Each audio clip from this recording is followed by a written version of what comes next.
No spin, no bias, no censorship. I'm Dan Wootton. This is Outspoken Live episode number 180. And breaking right now, Nigel Farage has lashed out at Rupert Lowe, responding to the Axe Reform MP's bombshell interview here on Outspoken yesterday. Well, no, I think that particular accusation comes from our party chairman, and this didn't just happen months ago. It's actually happened in the space of the last few days as well. So that's obviously a very serious thing. The police are following this up, and they are conducting a full investigation. Look, there is a behavioural problem here. There has been a behavioural problem for some months. Outbursts, anger, that kind of thing. And it is now confirmed that the Met Police, are investigating these claims from Zia Yusuf. I think they are spurious, and Rupert forcefully denied them right here yesterday. So what is being said, and no one has reported this, but what is being said, and I believe it's untrue, but I want to give you the opportunity to say it's untrue, that you threatened to slit Zia Yusuf's throat in that meeting. Dan, that's not right.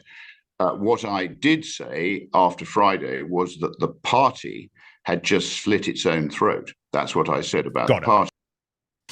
So in my digest next, I'll reveal why this disastrous civil war is far more damaging to Reform UK's chances of smashing the uni party than they probably want to believe. Then, in his first appearance since leaving GB News, Darren Grimes is here for the Uncancelled Interview. He is now the man behind the brilliant Darren Grimes Unleashed on Substack, which I really recommend you all check out at darrengrimes.com. Also coming up on the show today, Elon Musk. He's interested in launching a new party to rival Reform UK. But is this good news as the British right splinters? Darren speaks out on the real reason behind his departure from GB News and reveals why he is running for Reform UK. And then in the Uncancelled Aftershow on Substack, Levin, our Royal Mastermind, on Meghan's Netflix witch hunt and why she has just riffed off Martha Stewart as Catherine, the Princess of Wales, shines for the world on Commonwealth Day. And actually, even though Catherine was shining for the world, there was a really unfortunate outfit clash. Karen Hankey from the Dan Wootton Outspoken Club sent me that. See? Angela Rayner not quite pulling off the same look, I'm afraid to say. Now, you can sign up, of course, to my Substack, www.outspoken.live.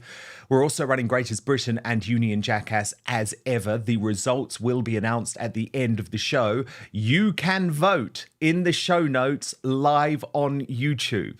But today's nominees, as chosen by you.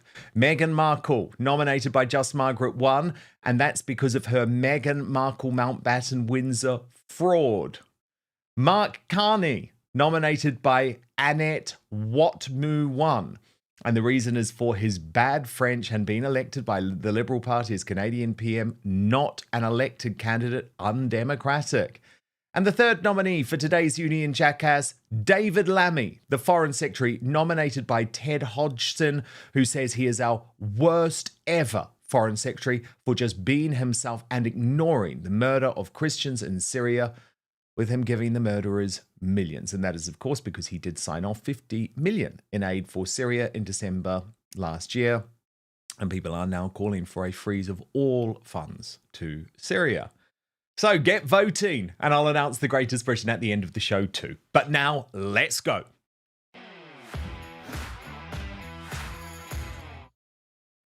So as someone who has been the victim of a witch hunt based on completely false allegations, where the police were weaponized in an attempt to cause my cancellation, I have to be honest, I feel deeply uneasy about this civil war engulfing Reform UK. Yes, I support this party. I voted for them at the last election. And indeed, I was the first person to predict Nigel Farage will be the UK's Prime Minister by 2029 on the day he announced he was standing in Clacton last June. But There is a big but, I'm afraid. Because to see this party implement the dark and devious tactics of the left, spurious HR complaints about so-called bullying of woke snowflakes, dragging the police in over hurty words, well, it just goes against everything I thought reform is meant to believe in. I couldn't actually believe that this was the response from Nigel Farage to Rupert Lowe's soul-bearing exclusive interview with me here on Outspoken yesterday. Some people look at the timing and scratch their heads. This guy writes an article accusing you of being the Messiah and an egomaniac, and suddenly you're referring to the police for something that happened months ago. That's pretty fishy. Well, no, I think that particular accusation comes from our party chairman, and this didn't just happen months ago. It's actually happened in the space of the last few days as well. So that's obviously a very serious thing. The police are following this up, and they are conducting a full investigation. Look, there is a behavioural problem here. There has been a behavioural problem for some months. Outbursts, anger, that kind of thing. Frankly, I've tried to put it all to the back of my mind. We've all tried to put it to the back of our minds. And as I say, I'm not prejudging anything on these allegations of a bullying culture going on in his offices. But I put it to you, any party who had a senior figure that was facing those accusations would have to act in some way. And sure enough, the headlines this afternoon confirm a Met Police investigation into Zia Yusuf's claims has been launched by the Met, even though Rupert knows nothing about it.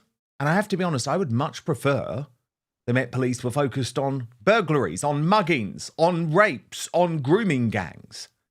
But Rupert has made it clear he isn't taking Nigel's claims lying down. He posted on X, Mr. Farage has openly lied about me on national television. He must urgently apologise, retract and correct the record. He says he knows for a fact on the 29th of February I was informed that there was a parliamentary investigation into allegations. He also goes on to say shortly after that I gave the interview to the Daily Mail. These are outright lies. The actual Daily Mail interview took place on the 25th of February, days before publication. The interview itself was conducted before I received the first letter from Reform on the 28th of February. This letter was not from Parliament. To suggest I used the interview to deflect from any investigation is factually untrue. I have heard absolutely nothing from Parliament about any of this. Nigel Farage needs to urgently correct the record, apologise, and stop telling lies about me. Their malicious witch hunt against me has fallen apart. And that's before you even get to Yusuf's claims that have resulted in the police investigation. So, Reform's chairman says that Rupert made some sort of death threat against me, but in our exclusive interview, Rupert Lowe insisted that just isn't the case. This was an argument, I would say it was, on the 13th of December, but between Zia and I, who he sent a power email basically trying to undermine my position in Norfolk. And it was one-on-one. We had a frank conversation.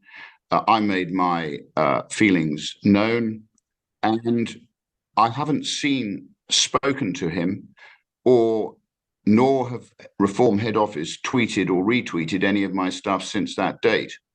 So it's clearly a debate. Nothing was said, as far as I'm aware. He was taken.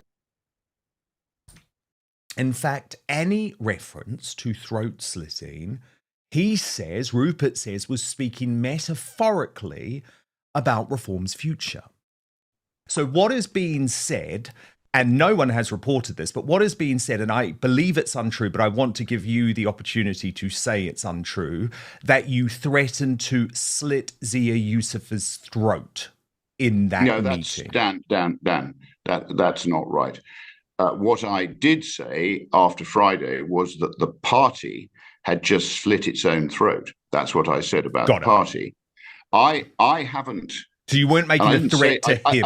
I didn't say that to Zia, by the way. I said that to my staff, and I maintain that. I think this is a most mysterious and extraordinary decision that was made. And, you know, so no, I haven't spoken to Zia or communicated with him as far as I'm aware. I pushed Rupert one more time because he is absolutely certain that this complaint is completely spurious and designed to destroy him. Watch. Okay, but in that meeting on December the 13th, though, and why this matters is it's the complaint that's been made to the police. And we have to know if this police complaint is being used really as the weaponization of the justice system, or if there was anything serious. Did you threaten his life at all in that meeting? Dan, it was a robust debate about an email he sent, and I can't remember the exact words. We were in there together. It was a robust debate because I was irritated that he was playing power games with Norfolk, which, as you know, is part of my sort of constituency. We've been busy setting up the local branches. Indeed, since Friday, they've suspended the branch chairman. And I was, you know, I've been around a long time. And by the way, I'm 67 and he's 38. So I don't honestly think that he felt threatened. That any credible emphasis can be given to what he said, frankly. But look, I've got my solicitors, Erwin Mitchell, have been sitting on hold for most of the day trying to speak to the Met. It's very difficult to get through to them. I've already teed up, if the police wish to talk to me, I hope they will do it politely. I hope they will do it in a confidential way. And I hope that when we meet, they will show me what evidence they have for the accusations that have been made. And of course, that hasn't happened because that never happens with the Met Police, who have leaked probably or confirmed that this investigation is going on. It's awful. It is the political weaponization of our justice system. And what is so shocking about this overall reform civil war is that even Nigel's closest allies are speaking out despondently. Take Kate Hoey, a Brexiteer supporter close to Nigel. She posted to Lee Anderson, Reform's chief whip, yesterday. Seems like Lee is ignoring the saying, when in a hole, stop digging. This clearly is a deliberate ploy to get rid of one of the most popular Reform MPs, very short-sighted, and Reform members all over the country must be very frustrated. And take this, I really want to show you this actually, from Conservative defector Tim Montgomery, a Farage supporter, who admitted on Talk this morning to Julia Hartley-Brewer exactly what this plot is really about. I'm more of the view that actually there were political tensions between the two men. They had a different view about where the party should go. Rupert Lowe, I think, was becoming quite impatient about some of the points that he was making. And Nigel Farage decided this was not a tension that he would tolerate. And I think these allegations of misbehaviour were more of a cover for something that he wanted to do anyway. Okay, so you're saying these are political differences rather than personal ego differences, because a lot of people think actually it's more about personal ego on both men's parts. I think it's more a political that Reform are having to go through. Yeah, but you don't call the police. That's my issue here. You have that argument. Do not try and take away someone's liberty. Seriously, for an argument, political argument.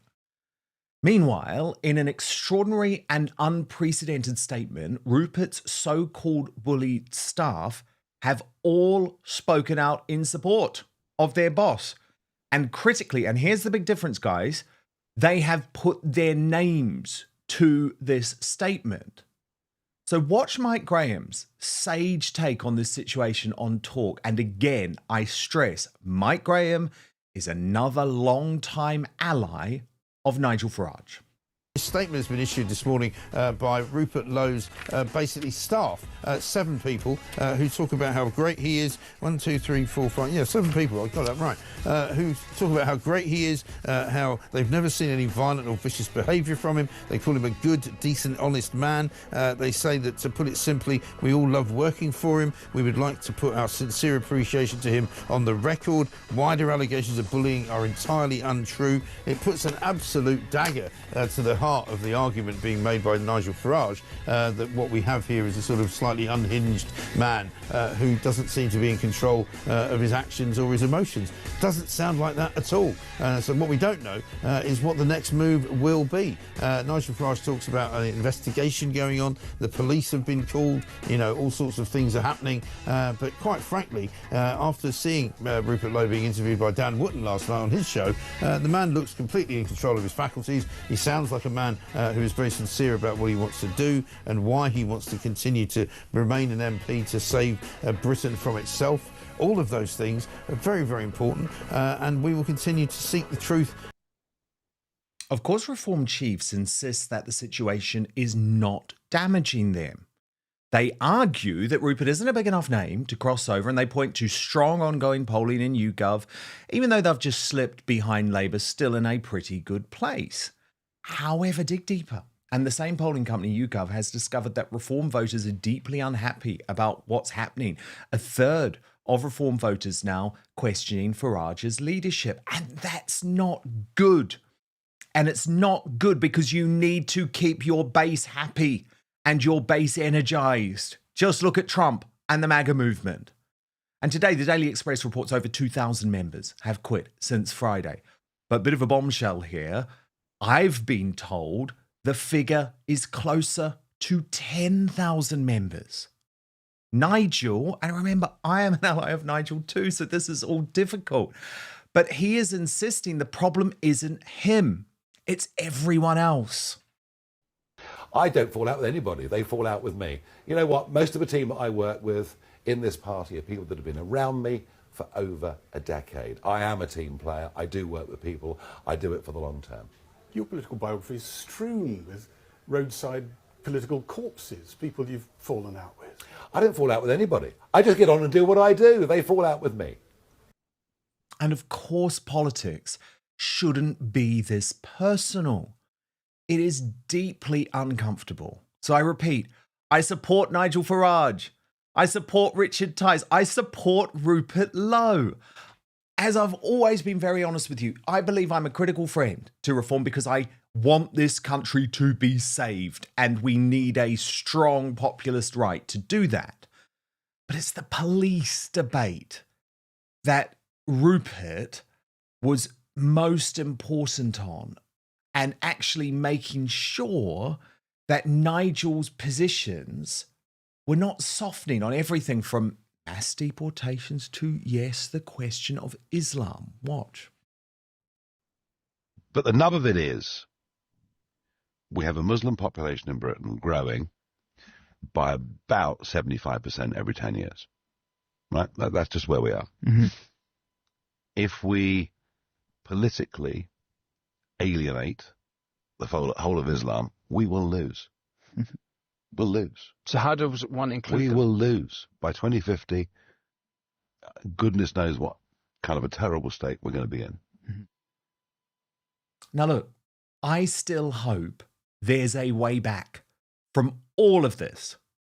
Because allowing Rupert Lowe to walk out and join the Tories or launch his own party backed by Elon Musk is insanity for Reform UK. It didn't have to be this way, and it shouldn't be this way. Now, Darren Grimes, here for today's Uncancelled Interview.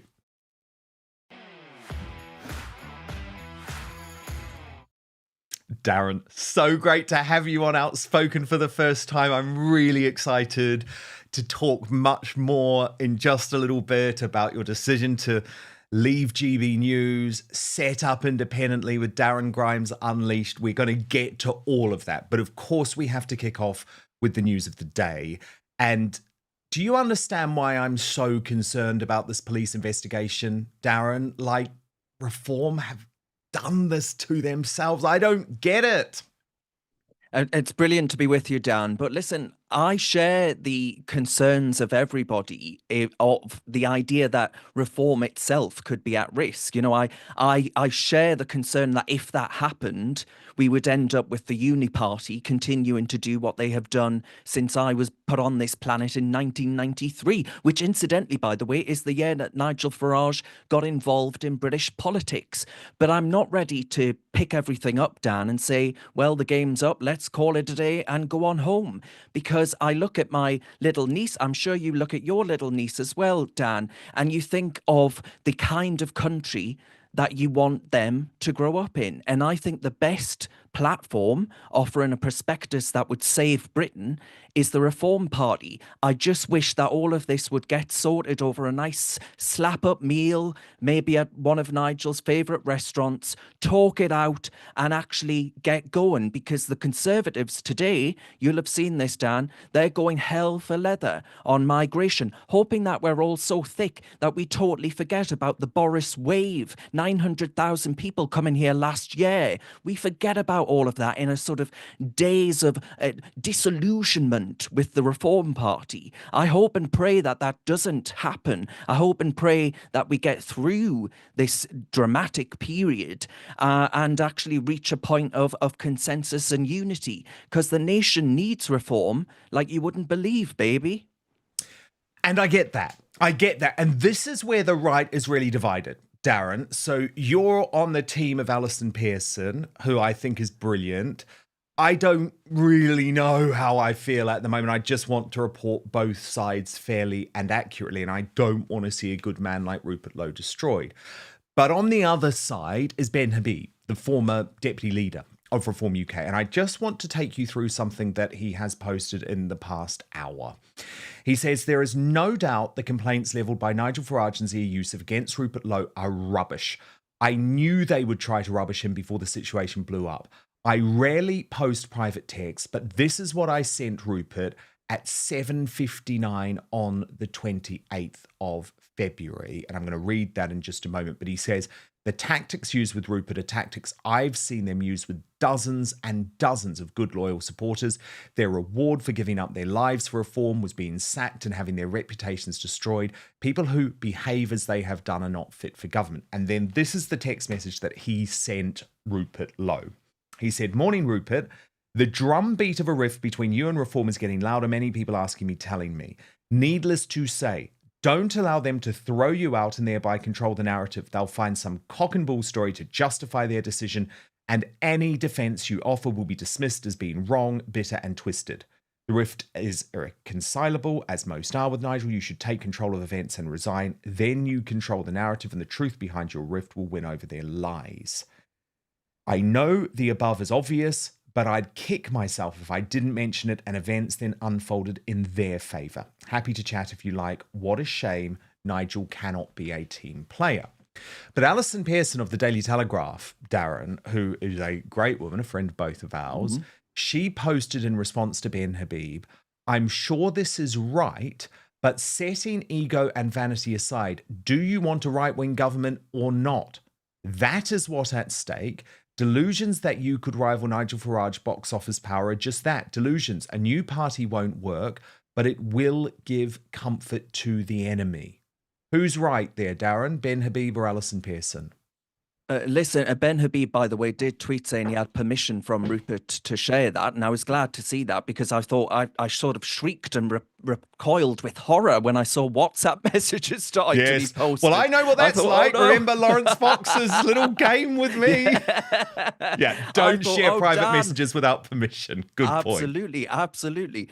But on Alison's point, listen, I think Alison is a voice of common sense at Telly Towers, and what I would say, I hope people recognise that I've been in this game in a activist role since I was 21, right? I have never been in this for money, fame or fortune. If I did, I would make some very, very dodgy decisions throughout my life, including now.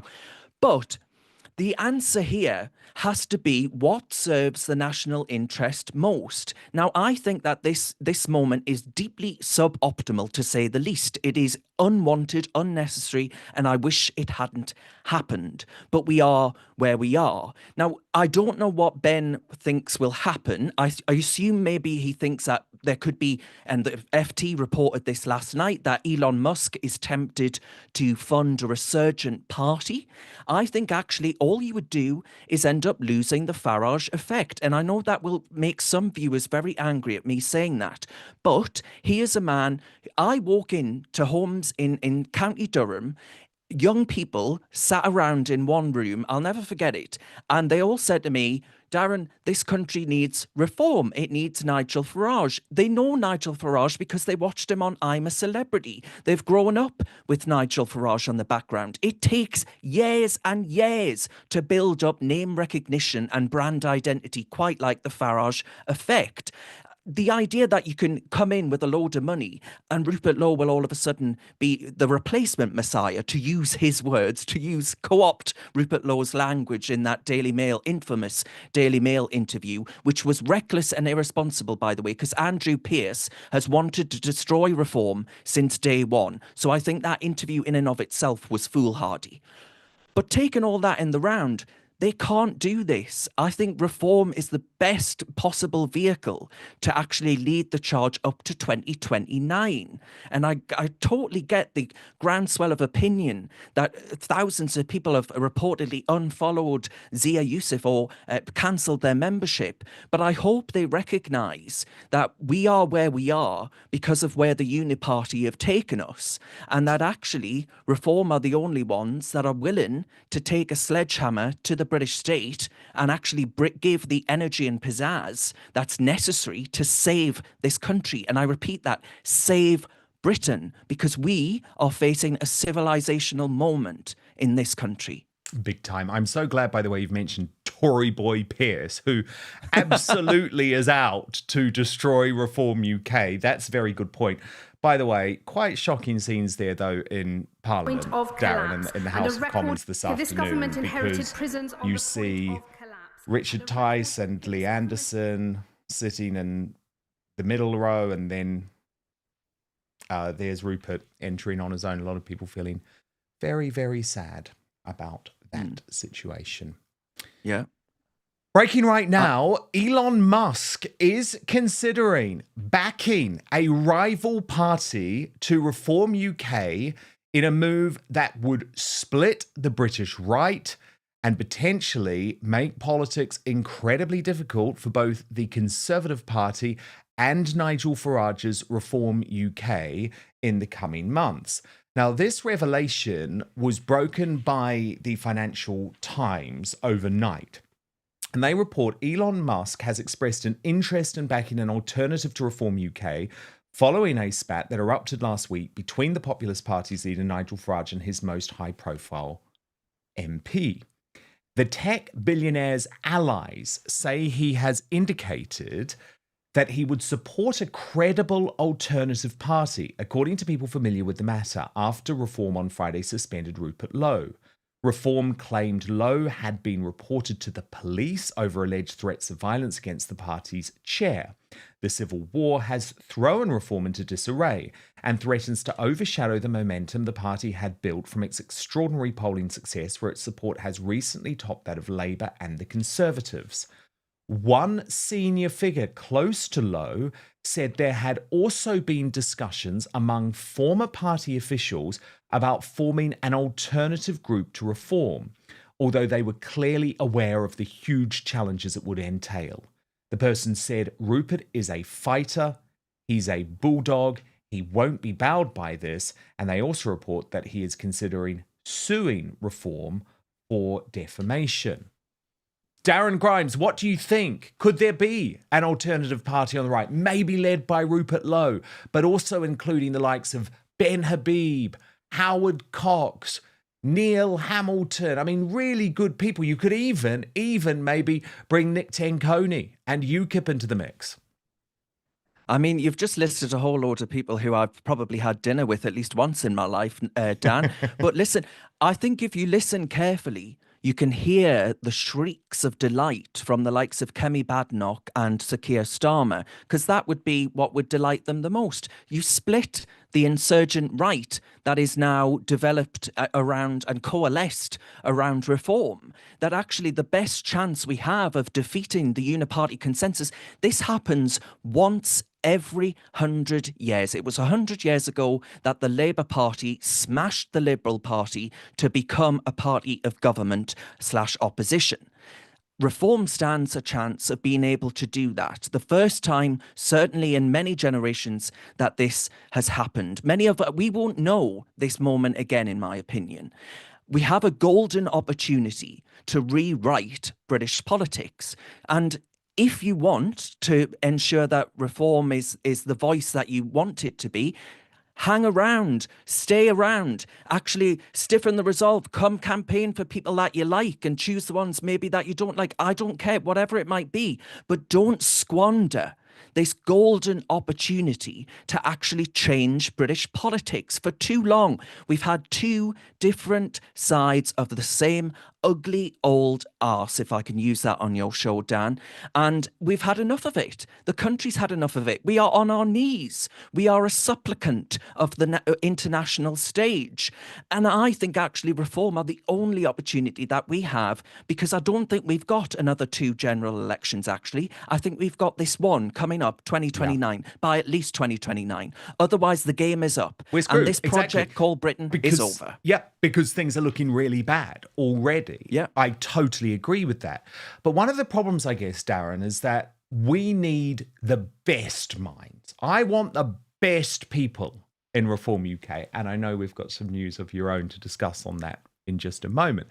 But what I am concerned about is that won't some of the best and brightest now look at the treatment of Rupert Lowe and think, well, actually, why do I want to be part of this? Why do I want to take that risk? If you're Suella Braverman sitting in the Conservative Party right now, you think, well, why do I want to look at doing something like this when my reputation could be on the line? And it's very, very important that Nigel Farage surrounds himself with big voices, big names, very successful people who are able to save this country. That is what we need. Look at the power of Donald Trump's second cabinet post his re-election compared to his first.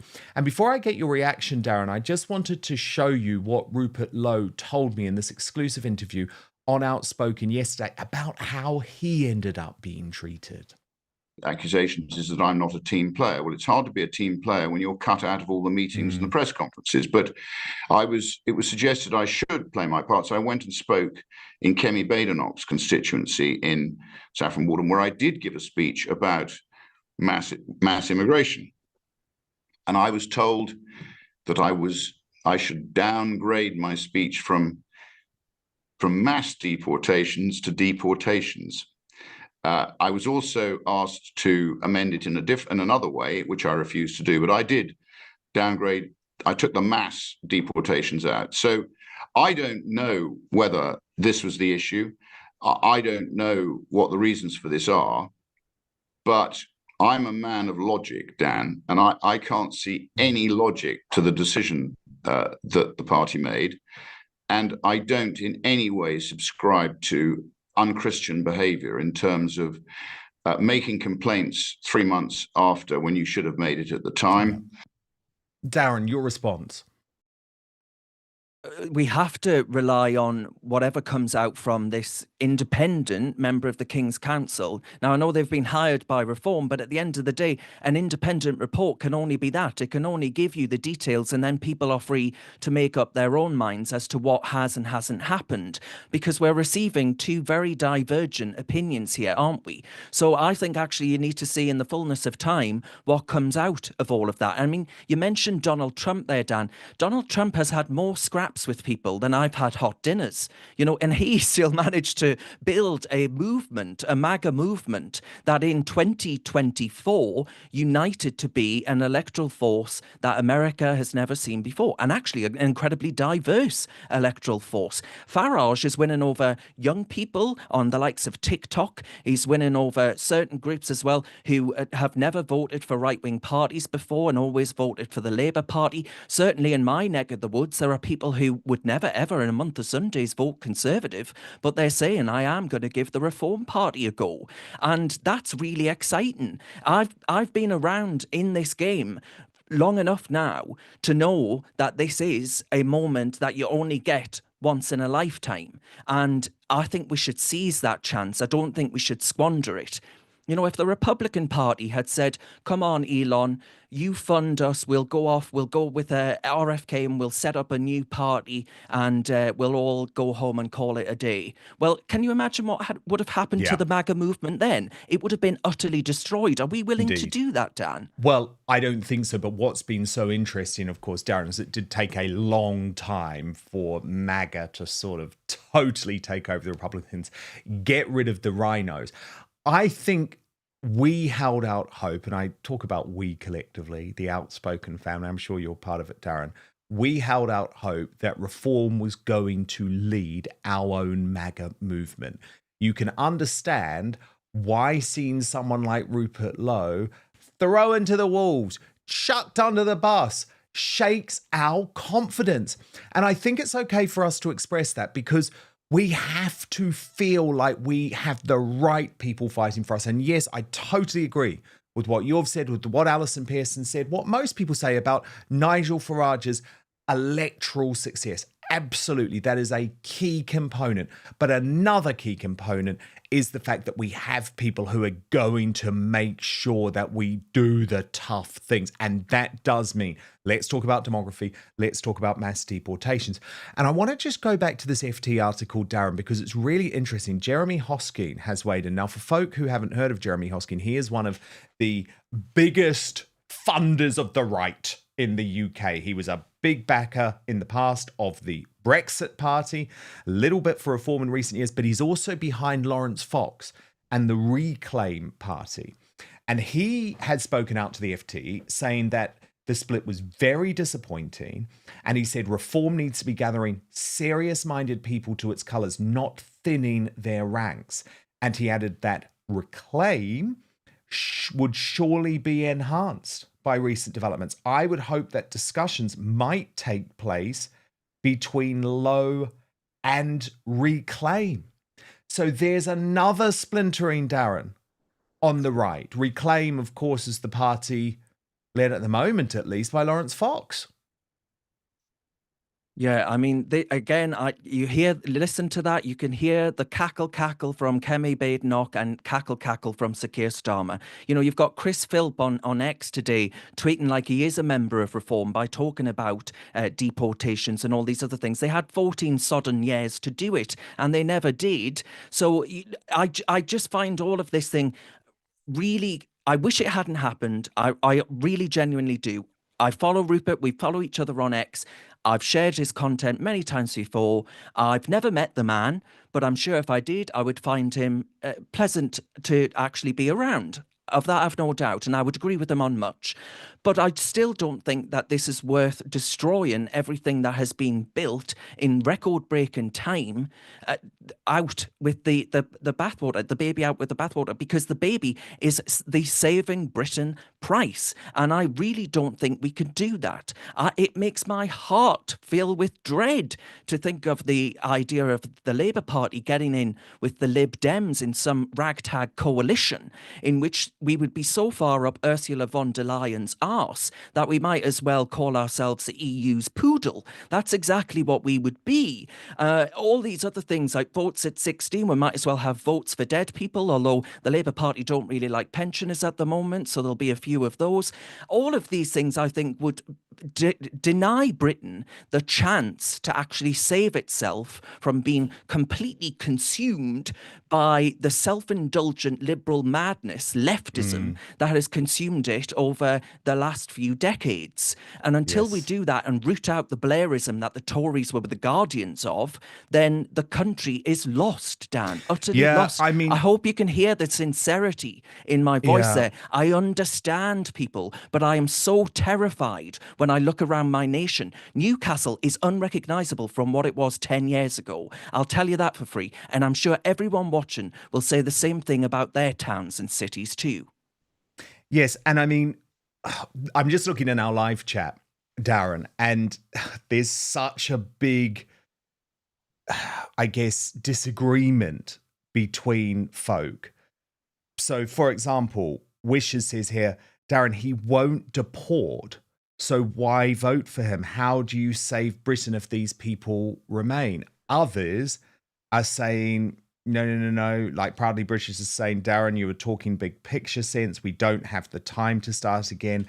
Let's go with what we've got now. So there's a divide, is what I'm saying. There's a Nigel big divide. has said he would deport. If you're here illegally, he has said you will be deported. Although, did you see Rupert Lowe say that he was told that he couldn't use the term mass deportations in his conference speech? So, yes. So, well, what is the definition of mass deportations? You know, I have no idea what Rupert means by that. And I think that is one area where the party does perhaps, and Patrick O'Flynn has said this in his brilliant pieces online, that actually the party maybe does need a better policy prospectus. And I would be all for that, to actually try and get a coherent view on what they're for and against. But I think it's quite clear that Nigel would deport illegal migrants. I don't think he's turned into some lily-livered liberal all of a sudden overnight. I've no idea what the backroom conversations have been and what the disagreements are internally. I'm not privy to those conversations, but I hope that they're sorted out and resolved sooner rather than later,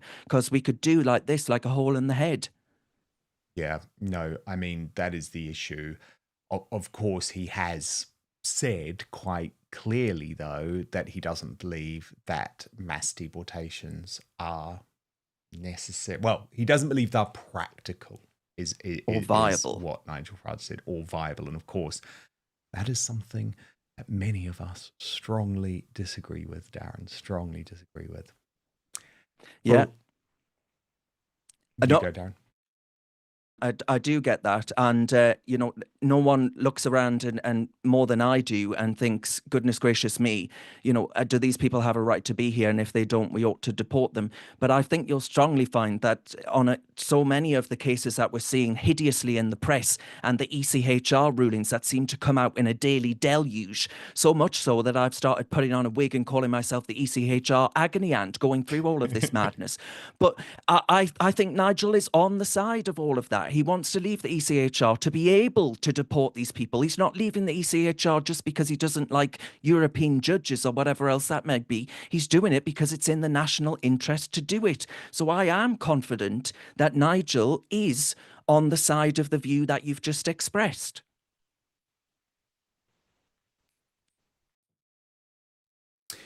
Breaking right now, Darren Grimes is revealing the real reason he has left GB News, and it involves a shock move to Reform UK.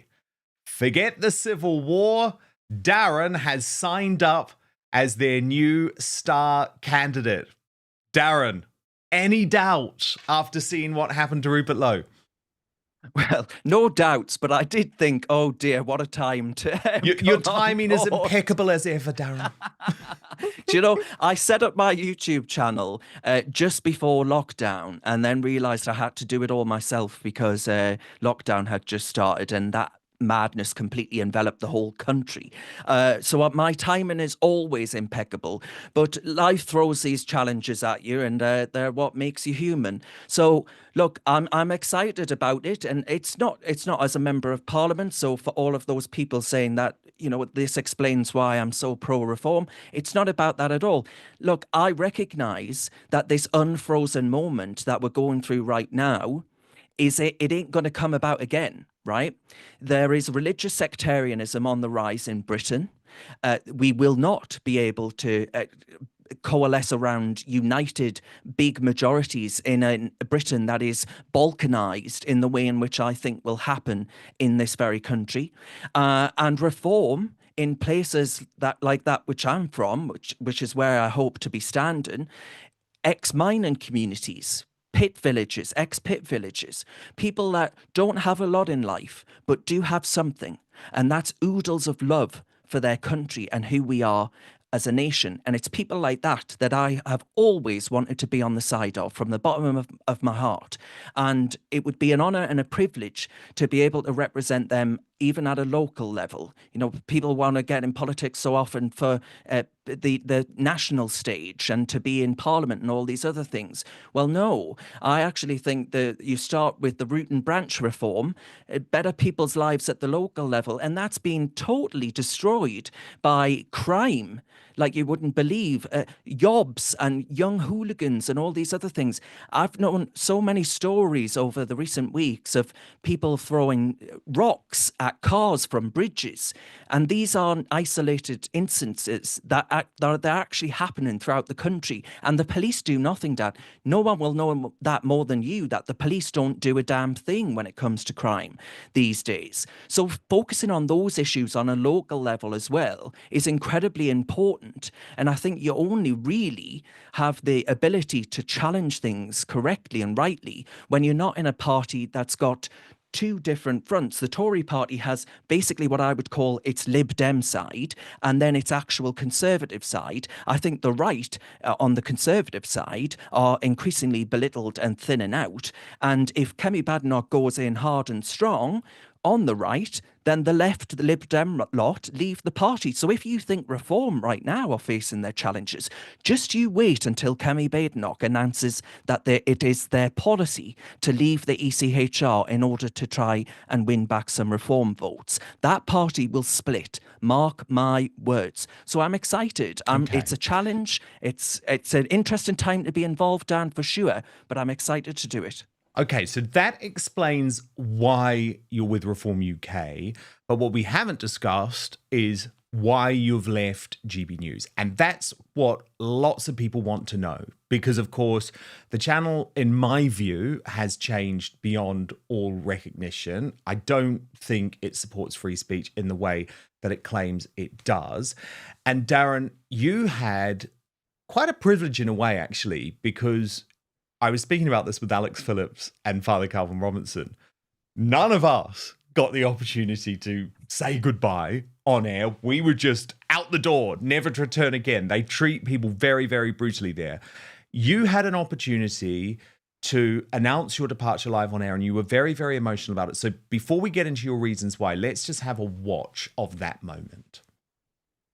Head on, we've laughed at the absurdities of modern Britain, and we've stood firm. Don't do it. Stop it. In the absurdities of modern Britain, and a belief that common sense still matters. And it's been an honour. And I want to express my deep gratitude to this production team, the panel, and my colleagues, and above all, to you at home. Do you want me to read it? You can do it. You can do he can do this. The people that have tuned in, engaged, and made this journey totally worthwhile.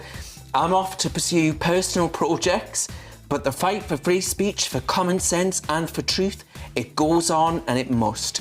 So thank you from the bottom of my heart for watching, for supporting, and for standing up for values that matter. Bless you. Now, Darren, I was obviously talking to you as a friend throughout all of this process, so I know the answer to this question, but given the left have been trying to capitalize on that video, were you sacked? Is that why you were so upset? No, absolutely not. I mean, as you just said, Dan, that if I was sacked, they wouldn't have let me make a goodbye speech. You know, that just wouldn't have happened. So the honest truth is that the mission statement of GB News will forever be my mission statement in life, to serve these communities who have been forgotten and sidelined for far too long by a sneering, contemptible MSM, by the elite politicians that look down on people like my family, and actually to try and fight for people like that. That mission statement is one that they still say exists today, but ultimately I think the conditions there for me just weren't sustainable. You know, the parameters of what you can and can't say under Ofcom rules, for example, travelling down to London every single week, and you know, if the trains are off, Dan, you've got to stay there Friday to Monday. It was messing up my entire life. I didn't really have a life, and I really put my all into that show. I loved that show, and I'm so sad to give it up, and I'm so entirely grateful to the people that tuned in every single week. But to be perfectly frank, and I say this without any malice and ill will, but the reality of legacy media, look no further than Dan Wootton, Outspoken. The reality of legacy media is that what starts out as an insurgent channel, the corporate realities limit how far things go. And corporate realities, you can include Ofcom in that, the regulatory requirements. If you want to be able to say what needs to be said, and I've expressed this to you throughout this recording today, I don't think we as a nation have time for pussyfooting around things. We need to be able to say what needs to be said. So I decided that enough was enough, and it's either mad or brave or whatever else you want to call it. But I couldn't do it. There's not really a great deal of bitterness or anything there. There's just bigger ambitions. It's not a fallen out story. It's what Boris Johnson might have called leveling up, going independent, unfiltered, straight to the people. No network constraints, no watered down opinions, no having to double check everything you're saying because some off-communist regulator who used to work for the Labour Party or whatever bloody else doesn't like what you've got to say for yourself. I just thought enough of it. So I'm going to take a massive risk. I might fall totally on my arse, Dan. I might be out without a penny, but it will have been my choice, and it will have been me standing up for what I think is right and what I believe in. So I did it, and it's done now, and that's that. And hopefully people can sympathise with the rationale. Well, I think you've done absolutely the right thing for a couple of reasons, actually. Firstly, the media ecosystem is changing so quickly, so significantly, and for very good reason. People are no longer going to trust big legacy media owned by billionaires because there is lots of interference that goes on. As an individual, you are far less likely to be corrupted by an organization that is funded by some of the world's richest men. And certainly, I think one of the reasons that I was thrown under the bus was because I wouldn't just say, oh, no, I won't talk about this, or oh, I'll do this because you want me to, because that's never what I believe GB News was about. So I think you've absolutely done the right thing. The future of media is people like us being owned by our audience, because it means that we are only accountable to our audience. We are not accountable to billionaire overlords. That's the first thing. The second thing is the regulatory situation in this country with the off-communists has been set up to strangle free thought, to effectively shut off GB News, or at least what GB News used to be. I think GB News, and they've been quite clear about this actually, wants to be part of the mainstream. They want to be winning the awards. They want to be at the table alongside Sly News and the British Bashing Corporation. Personally, I think that's a big mistake. And then the third reason, why on earth should you have to travel down to London in order to broadcast? That is despicable for a channel that describes itself as the voice of the people outside London. I think that's really an irony. So I'm very excited to see what you're going to do on Darren Grimes Unleashed from the no-nonsense north, as you call it. Exactly. Real news from the no-nonsense north. That's what I'm hoping to actually give across to people and be owned entirely by then, as you say, no other interests. But the Ofcom point, Dan, I've always found really interesting, because it seems to me that Channel 4 News can get away with absolutely bloody murder. But then if you want to establish a channel that perhaps speaks to certain pockets of the right, well, then they will come down on you like a ton of bloody bricks. And I've seen that clear as day over the last 3 or 4 years of my life whilst working at GB News. So it's one area, I think, broadcasting regulation in this country is absolutely absurd. It is a complete noose around anyone who dares to champion an opinion that goes against the grain of the polite classes. That's the truth of it. I know. And how dare Kathy Newman or Paul Brand, who just won the RTS Awards, the Royal Television Society Awards last week. How dare they, for a single second, try to tell us, Darren, that they are impartial broadcasters? They're not. They're propagandists. We have proved that time and again. And in fact, you only have to look at the fake news agents lot, Emily Maitlis, John Sopel, and Lewis Goodall, who, before they were unleashed in the left-wing media, also used to claim that they were impartial broadcasters. Now we know that they are anything but. But I think my disappointment with GB News, Darren, is that they want to sit in the same room of those absolute cretins who all hate them. The GB News pays thousands and thousands of pounds to be part of the Royal Television Society, right? They will never win an award. They will never be nominated for an award. These people hate you. They hate everything you're about. And the sooner you realize that and stop trying to be part of their gang, the better. Although I think it's probably too late. And what you're going to do, Darren, actually is much more exciting, much more honest. And you gave people just a little bit of a taste of it in your launch video. That's why we have to fight back. It's why we have to stand up. We haven't got time to be pussyfooting around, censored either by politicians or by the likes of regulators like Ofcom. It's why I'm going independent, and it's why I need your support like never before. I've known cancellation before. Hell, I've been cancelled more times than certain iterations of the Sugar Babes. But I'm going independent in order, well, I'm cancelling myself at this juncture. But that independence allows me to give you what you need, to give this country what it needs, which quite frankly is a kick up the arse. Darren, what do you think is not being reported by the mainstream media?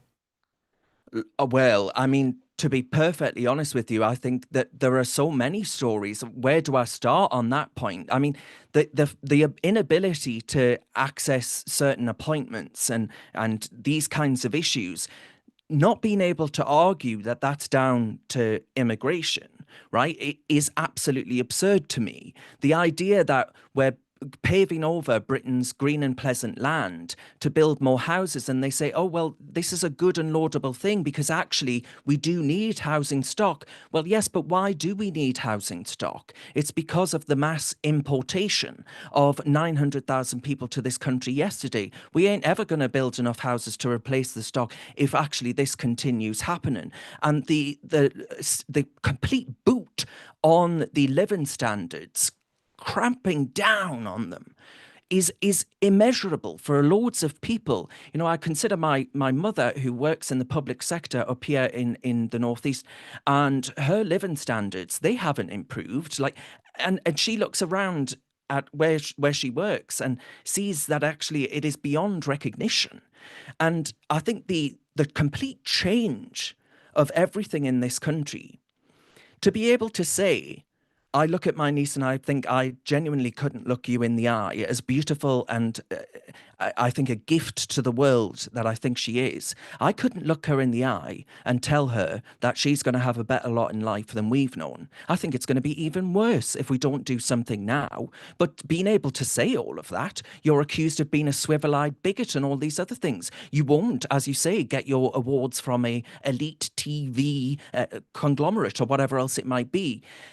And the reason for that is because they simply don't want to talk about it. They don't want to admit that the pet projects that they've championed and pushed and been propagandists for over all these decades has actually borne disaster for the entire nation. They won't ever admit that. So being able to go independent and say these things, challenge the consensus, is incredibly vital, because the parameters of what you can and can't say. I used to be invited all the time, Dan, on LBC. I used to be invited all the time on Sly News. I used to be invited all the time. I started on the BBC. Can you believe that?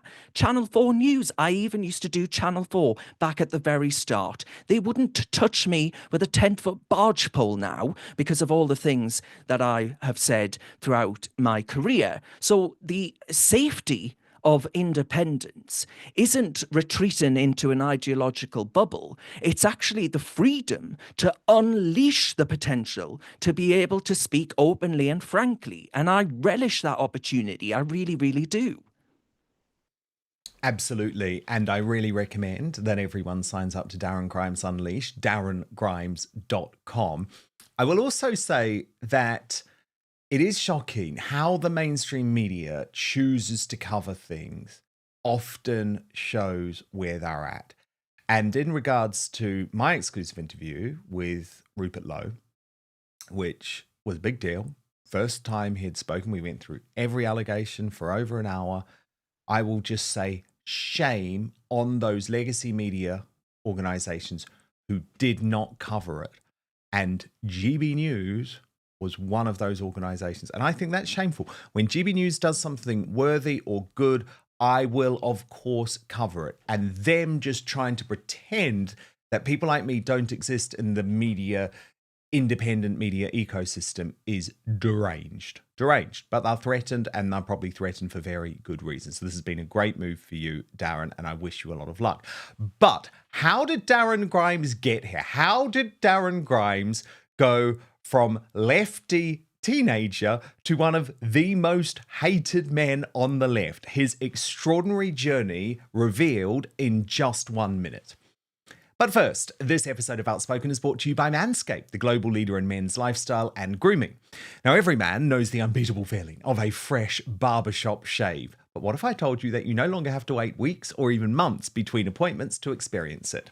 Introducing Manscaped's newest innovation, the Chairman Pro Electric Foil Shaver, the game-changing tool that brings the luxury of a professional shave right into your home.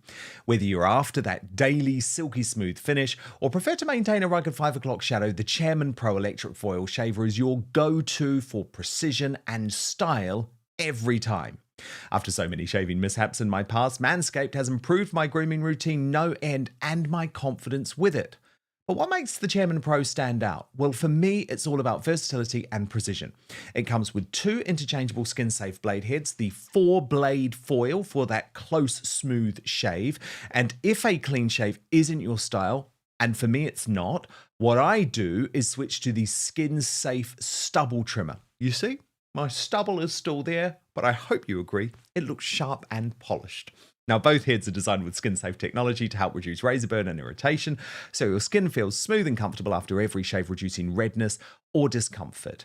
It is also waterproof, which is so brilliant because it means that you can use it in the shower or simply rinse it under the sink after use. So good.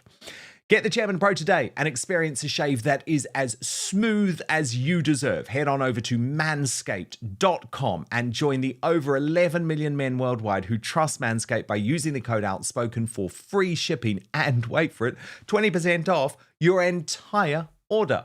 That's manscaped.com. Using the code Outspoken at checkout, you will get a whopping 20% discount on your entire order and free international shipping. Just click on the link in the description box below if you're watching on YouTube or Rumble. But now, back to the show. Darren Grimes is one of the most fascinating political figures in the UK. He's had the entire political establishment after him. They tried to trap him into a legal hole over his support for Brexit. And now they try and claim that he doesn't even really believe what he thinks, despite taking one of the biggest risks in his professional career by quitting GB News live on air to launch his own independent brand, Darren Grimes Unleashed.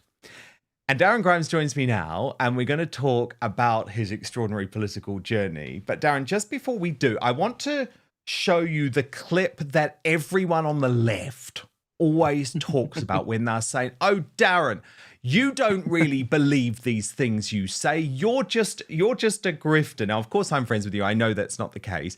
But this is the clip. And I think it's worth seeing, actually, because it does show just quite how far you've come on so many levels, Darren. So let's have a watch of this. It's disgusting, it's wrong, and the government is not acting fast enough on adopting sex and relationship education to teach kids about homosexuality, about transsexuality. We should be taught from a young age that these are normal things. These people are normal people within our society that you are going to meet. From my own personal experiences, I know that if people had been told and been made more tolerant towards homosexuality, that perhaps I wouldn't have had to endure years and years of homophobic bullying from quite an early age. Why should children feel like they don't wish to go to school? Education is such a vital thing. We all know that. Why is more not being done? So, Darren, your political journey is almost as extraordinary as that of Liz Truss, from Lib Dem to Conservative Prime Minister. So what was going on in that clip, and what's your response to all of those lefties who try to use it, like this horrible Mukhtar guy who says this was Darren Grimes before he jumped on the grift train? Well, he is a horrible, horrible element on the obnoxious element on the internet. But look, what I would say to that is, at that time in my life, you know, young, and I thought that my politics were the complete opposite of my mother's politics. Now, my mother is somewhere to the right of Attila the Hun. As much as I love her, she just is. And now it turns out that I recognise I agree with her an awful lot in life. But at that time, you know, when I wasn't that long out of school, years, you know, were countable on one hand. And I did have a really, really quite horrible time at school. I had a stepfather as well who wasn't exactly the best, shall we say. And my father left when I was about 3. I think all of these these experiences shaped me into being quite resilient against it being a problem for being gay, for example. So I thought that meant that I was a liberal, right? And that I had to take all these stances of liberalism. But now I realise that actually the identity politics soup and hellhole isn't actually any good for gay people as it isn't for straight people. It's a horrible quagmire that we need to dig ourselves out of as soon as humanly possible. So yes, I have been on a journey. I would fully accept that. But I dare you to find anyone who does media in their very, very early. I had just turned 20 at that point, and find me anyone who hasn't changed their opinion since they were 20-year-old. You know, I think you'll find that many people do. So I'm not ashamed of that, but I guess you're right. It is a bit Liz Trussy, because she was a Lib Dem as well. It's interesting, Darren. I often say I'm really glad that I didn't enter the political arena, I guess you would describe it, until I was in my 30s, because of course there's the famous phrase that is always accredited to Winston Churchill. Apparently it wasn't Churchill who said it, but you know, it's like you're stupid if in your older years you don't realize that conservatism is the way forward. So what was it that at such a young age, and as a young gay man, took you on this path where you actually became one of the biggest public proponents of Brexit? Yes, it's quite simple, really. That there has only been one issue that totally united my entire family. You know, it gave us. I saw people closest to me in life feel that they had an opportunity at the ballot box that would actually bring about genuine change, that being Brexit. And they looked upon that genuine change as their golden opportunity to be listened to by a political class and establishment that for far too long has taken their votes for granted. You could put a red rosette on a donkey's bum back up in the northeast in County Durham and expect it to be duly elected. Well, actually, I think Brexit showed that they wouldn't be taken for granted anymore. And my grandfather, you know, was incredibly proud to have voted for Brexit. And in his last vote in his life, he served in the Durham Light Infantry and had been a miner before that. And he was a Labour man all his life until his very last vote, and he voted for the Conservative Party. Now, you know, you can argue fat lot of good that did, Grandad, but he was imagine how big of a step that is for someone like him to have done that. The change and the journey that we've all been on as a nation is profound, and on a scale of which we couldn't countenance only a decade or so ago. So it's a fight that's bigger than any single election. It's a transformation of the electoral landscape and a journey that we've all been on. And I I'm so proud to be able to, in some small way, speak for people like my family who feel that they haven't been listened to, have been ignored, have been silenced and cancelled and all these other things. And it makes my heart sing to be able to do that, especially for people like her. I mean, my nana that was on that picture there, that was D-Day. And she is such, you would love her, Dan. Honestly, she is the pride of Britain. She is superb. I'm so and jealous you still have you people on like camera. that. Oh yeah, she's 91 actually, and she's still going strong. And for people like that, you know, I think Labour took them for granted in a way in which you can't imagine. Let's not forget Tony Blair's constituency was in the northeast of England, in County Durham, and they were ignored and taken for granted and sidelined. And there is such a unfrozen moment of excitement in that region that I am absolutely delighted to be playing a small part in it, hopefully. And I can't wait to get started for people like that, those that you're seeing on screen. That's why I do this. That's the journey I've been Look on. at you there, Darren. Oh, Goodness yeah. me. I think I was 18 there. In your little woke-topian days.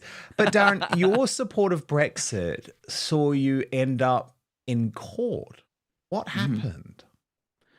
So, Jolyon Maugham, that was me outside of the court, by the way, and outside in 2019. And so from 2016 to 2019, my life, my early to mid 20s was completely swallowed up by a court case and a proceeding through the court, through the regulator called the Electoral Commission, and by the Metropolitan Police. Now, the Electoral Commission, I was given a donation by Vote Leave, then the campaign group that was given the right to be the designated campaign in that EU referendum. And they had reached the end of their funding, and they said, right, we're going to look for good campaigns out there. And I had set up a youth campaign called Believe, which was campaigning on a more liberal-minded vote to try and win over younger people. Now, I think actually I ran quite a successful campaign. Now, I was delighted, obviously, when Vote Leave said this, but they handed over a donation that was over £600,000. I'd like to just say to viewers, none of it went into my bank balance, but it all went onto digital advertising. Now, after the event, after all the accounts had been verified and all the rest of it, gone into the Electoral Commission, they investigated not once, not twice, but 3 times. First occasion, they looked into all of the accounts. They said, there's nothing more to see here, move on. Second occasion, they looked into the accounts. There's nothing more to see here, emails back and forth, move on. Third occasion, Jolyon Maugham Casey, an absolute wazzock of a man, he judicially reviewed the decision in the second decision by the Electoral Commission to take no further action. And as soon as that judicial review happened, millions of these Ramonas who couldn't get over the fact that some chippy little northerner had dared to get involved, they thought he's an easy target, we'll go after him. Well, little did they know that we're made of stronger stock up here. And I said, to hell with that. I'm not going to be bullied by some man that lives in a sodding posh windmill, which he actually does. You can look it up online. And this judicial activist put my life through absolute hell. And it was all because he hated Brexit. But through crowdfunding from people that don't have a lot in life, but saw what was happening to this kid in relative terms, they supported me. And I crowdfund. I was, at that time, I would have been, oh, goodness gracious me. I mean, in your 2016... Yeah, I would have been. Yeah, it definitely would have been. But by the time it got to 2019, an awful thing to do to a kid. It was. The court case, you know, I found out on the court case the day before my birthday, and actually people like Suzanne Evans were there. And it was so wonderful. I'll never, ever forget that birthday, because it felt, Dan, like a weight had been lifted off my shoulders to win that court case and be able to celebrate with people that I love who had attended the courtroom and been there and heard all the drama and tribulations. But it was like it was unceasing, unrelenting. And I can't believe that I would ever want to admit to having done that to someone. And I've never, ever received an apology. The Electoral Commission did put out saying they should apologise to Darren Grimes, the new chairman of the Electoral Commission, but I never received one personally. And actually, if I had my way, they'd all have been sacked, because clearly they were captured and made the provisional wing of the Remain movement, and I was just a little ant under their very large, well-funded boot. But I won at the end of the day, Dan, so it's a real Darren versus Goliath story. I love that. Darren, you are, I mean, this is something Meghan Markle claims, right? But you are truly one of the most trolled people in the country. The left have some sort of deranged hatred of you. It crosses every line. Every sense of common decency is chucked out the window. It is truly, truly brutal, both in terms of the lies they spread about you, the personal vindictiveness, the nastiness. How do you cope with that? Well, quite simply, your opinion of me is none of my damn business. You know, I've had this for a very long time, but you know, going back to, I don't wish to make myself sound like a victim, because I certainly don't feel like one. But throughout well, no, school, you never moan about it. That's the thing. You never moan about it. I'm raising it. You're not raising it. You know, throughout school had a pretty hard time. You know, I was always the puff and the faggot on the school playground. My stepfather I didn't have the nicest relationship with him. He's gone now. He died of alcoholism. My father obviously left when I was quite young as well. And I went through all the Brexit tribulations too. So at every juncture in my life, Dan, I have always come out of it and been stronger and better off as a consequence. So I'm not going to let some sad anonymous troll on the internet make me feel shit about my life and what I've managed to do in life, when actually I've achieved and done a hell of a lot more than they ever will. You know, some middle-class liberal on the internet that doesn't quite like my politics or my family or whatever else it might be, well, move on. Get back to your Kath Kidston set in your kitchen, because I don't give a damn what it is that you've got to say about me. And you know, that's ultimately where I'm at in life. It's none of my And I love this. opinion. I love this post, Darren, where you said, "I see the mindless hashtag FBPE trolls in my mentions have a new book out, and the book is everything that I don't like is literally fascism." Yeah, that's their modus operandi. It really, really is. They are so small-minded, narrow-minded, and they accuse us of being the bigots and all the rest of it. You know who sends me the most homophobic abuse, the most anti-Northerner abuse? You're calling me in the most sneering, elitist, contemptible way imaginable. It always comes from the so-called be kind liberal left. And that just tells you, or ought to be instructive, about how far the left has moved from being the party of the people to the party of a certain amount of people with money and houses, probably in London or the parts around London, nice shires and all the rest of it. They ain't what they used to be, and they show themselves every single day for what they are. So Sodom, Dan, Sodom. Nope, that is the right attitude. It is incredibly brave, and I love the fact that you don't buy into that victim mentality at all. Now, of course, Darren Grimes Unleashed is the new project, completely independent. No, real news and independent media from the no-nonsense north. I love it. Please support Darren by signing up at darrengrimes.com, and I'm hoping that you'll be back here on Outspoken regularly now, Darren. I'd love to be, Dan. You've done such a superb job with it. Honestly, thank you, and many, many congratulations on 300,000 subscribers. Oh, thank you so much, Darren. Thank you so much. Brilliant to have you back, because, of course, Darren was one of my first ever guests, actually, on my former GB News show. And I'm pretty sure you used to appear on my talk radio show as well. So very, very, yes, it was. We had Grime Time, didn't we? Grime Time on Talk Radio. But very, very excited to have you part of this new venture, because, of course, up until this point, your, I guess, connection to GB News didn't make that possible. So it is so brilliant to have you here and to get your take on all of this madness in the Reform Party. Darren Grimes, thank you so much, of Darren Grimes Unleashed.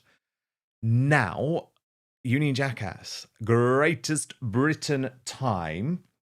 Actually, before we do that, let me get to your comments because they have been coming in thick and fast on the Reform UK situation. And if you did miss the Rupert Lowe interview, I'm going to preview that in just a moment too. But let me get to some of your comments over this. Dr. Wolf wrote, Nigel Farage chose the one day of the year to categorically confirm it is the truth, the 29th of February. What a clown. Now, that is obviously in response to the fact that Farage said the fact is he found out about this on the 29th of February. Issue is it wasn't a leap year this year, so it was actually the 28th of February. Rusty writes, stabbing your fellow party members in the back is not acceptable. Clearly, this is because they didn't like the people favoured more, what Lowe was saying in interviews. Shouting Horse says Reform's policy on migration is one in, one out. That's not the answer. Farage won't deport, so he'll never get my vote. And Rebecca Hicks said, Darren, you are incorrect. Farage is an egotist and wouldn't even support Tommy, in reference to Tommy Robinson, showed his true colours by throwing Tommy under the bus, as did Tice for calling us that lot. Interesting comments. Very interesting comments. And as I say, I will show you the preview of that Rupert Lowe interview in case you missed it in just one moment. But first, Union Jackass Greatest Britain time. The nominees for Union Jackass: Meghan Markle from Just Margaret won because of the Meghan Markle Mountbatten Windsor fraud. Mark Carney, the new Canadian Prime Minister, nominated by Annette What-Mo-You won, and that is for his bad French, being elected by the Liberal Party as the Canadian PM. She says that's undemocratic. And David Lammy, nominated by Ted Hodgson for being our worst ever foreign secretary, being himself and ignoring the murder of Christians in Syria, with him giving the murderers millions. And the results are in. And with, oh my goodness, it's our first tie. It's our first tie. Ha! A joint second place between Mark Carney and Meghan Markle with 16% of the vote. Oh, actually, I've just been told it's just been changed. We've just changed it. So Mark Carney is in third place and Meghan Markle in second place with 17% of the vote. She's just snuck ahead. But the winner, overwhelmingly, today's Union Jackass is David Lammy. There you go. And a special Greatest Britain today to someone who is actually a big part of my life in every possible way. And I had to do this secretly, actually. I couldn't tell him about this because he is my partner, Alan, and he is now a staff member here, or he works with us, a partner, I guess you'd say, here on Outspoken as well. And it's his birthday today. And so he usually is putting together the Greatest Britain's Union Jackass pictures. But today, he couldn't do that. And so I surprised him. And the terrible thing is he usually puts the photos together. And so he for the Union Jackass goes, so I've had to do it myself today. And I lost the picture. But there we go. There we have it. This was us in Scotland celebrating my birthday last weekend. So my Greatest Britain is my great love and a big part of the Outspoken family, Alan. Thank you so much, Alan. Now, the Uncancelled Aftershow is coming up in just one moment. But first, in case you missed our exclusive Rupert Lowe interview, which the mainstream media, or at least parts of the mainstream media like GB News, have tried to ignore, here is the special preview. Rupert Lowe responds for the first time to Nigel Farage in the Sunday Telegraph, hinting at that dementia claim. It's complete rubbish. I'm going to bring back common sense government. The police complaint made by your chairman, Zia Yusuf. He sent a power email basically trying to undermine my position in Norfolk. The party had just slit its own throat. I didn't say that to Zia, by the way. The attempt is to blacken a reputation which is completely clean. The endorsement that you received from Elon Musk. He didn't think Nigel Farage had what it takes. Is it because Nigel thought I was getting too powerful? We've got to deal with people who are living in this country illegally. We're basically allowing the fabric of Britain to be damaged. Perhaps he wants to be Prime Minister. Most people in politics do. We've got a charade in Parliament going on. 23 permanent secretaries are doing whatever they want. Maybe the state is coming after me. I don't think that the ministers are holding the civil service to account. I've been told there are at least 5,000 who have actually quit Reform UK as a result of this decision. Where to now? So it is a really important interview. Every question tackled, every question answered very honestly, no gotcha stuff. So if you did miss our exclusive with Rupert Lowe yesterday, the only interview he has done about all of the allegations, just head to our YouTube channel and you will find it there. But we move to Substack now for the Uncancelled Aftershow with Angela Levin, our Royal Mastermind. She's on today whether Meghan's Netflix witch hunt makes any sense. Plus, she's revealing why Meghan has just ripped off Martha Stewart. Meanwhile, Catherine, the Princess of Wales, is shining for the world on Commonwealth Day. So we'll discuss it all with Angela Levin over on Substack. www.outspoken.live is the address. Back tomorrow, 5 p.m. UK time, I believe 1 p.m. Eastern at the moment, 10 a.m. Pacific, while we have the difference in daylight saving time. Hit subscribe if you're watching right now on YouTube or Rumble, and most importantly, I promise to keep fighting for you. Hope to see you on the after show on Substack in just one moment.